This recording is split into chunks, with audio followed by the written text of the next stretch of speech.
ଆସିଲି ରାତିରେ ଆଜି ସକାଳେ ଓହ୍ଲିଲି। ଆପଣଙ୍କର ଚ୍ୟାନେଲକୁ ତ ମୁଁ ଆଗରୁ ପ୍ରାୟ ଜାଣିଥିଲି, ପ୍ରାୟ 5-10 ବର୍ଷ ହେଲା ଜାଣିଛି ଆପଣଙ୍କର ଚ୍ୟାନେଲ ପ୍ରବାସୀ ଓଡ଼ିଆ। ଭାବିନଥିଲି ଜଗନ୍ନାଥ ମୋତେ ଦର୍ଶନ ଦେବେନି। ସୁଯୋଗ ସୁବର୍ଣ୍ଣ ସୁଯୋଗ ଆଜ୍ଞା, ତାଙ୍କର ବୁଲବା ନ ଆସିଲେ କିଏ ହେଲେ ଆସିପାରିବ ନାହିଁ।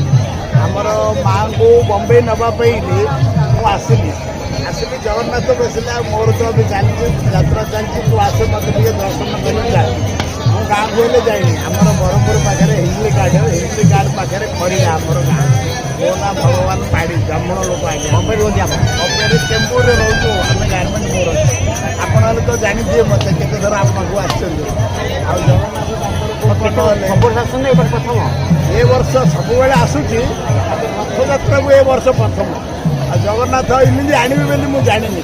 ଟିକଟ ନାହିଁ, କିଛି ନାହିଁ। ଭଗବାନଙ୍କ ଦୁଆରେ 2 ଦିନରେ ଟିକଟ ଏକଦମ ଖୁସିରେ ଏକଦମ ସହଯୋଗରେ ଆସିଛି। ଗାଡ଼ିରେ ଟିକଟ ନାହିଁ, ମୁଁ ଯିବି ହେଲେ ଜାଣିନି। 2 ଦିନ ଭିତରେ ଟିକଟ କନଫର୍ମ ମୁଁ ଆସିଛି। ଆଉ ଗାଁକୁ ହେଲେ ଯାଇନି। ଏବେ ଗଲା ପରେ ଗାଁକୁ ମାଆଙ୍କୁ ଧରିକିରି ବମ୍ବେ ଯିବି। ସେ ଯେଉଁ ମା କହିଲେ ଯେ ତୁ ଯା ପହିଲା ଜଗନ୍ନାଥଙ୍କୁ ଦର୍ଶନ କରେ, ତାପରେ ଆସିବି। ଆଜ୍ଞା କହିଲେ ତମେ ବିଶ୍ୱାସ କରିବନି, ମୁଁ ଆସିଲି ନା ଭୋକ ନା ଶୋଷ, ହର ଚିଜ ମହାପ୍ରଭୁ ମୋ ଆଗରେ ମୁଁ ପଛରେ ପଛେ। ଏତେ ଅସୁବିଧା ହେଲେ ମୋତେ କିଛି ଅସୁବିଧା ନାହିଁ। ଏତେ ଗହଳି ଗାଡ଼ି ହେଲେ ମୋତେ କିଛି ନାହିଁ। ମୁଁ ଆରାମରେ କେମିତି ବସିଲି ମୁଁ ମଧ୍ୟ ଜାଣିଛି।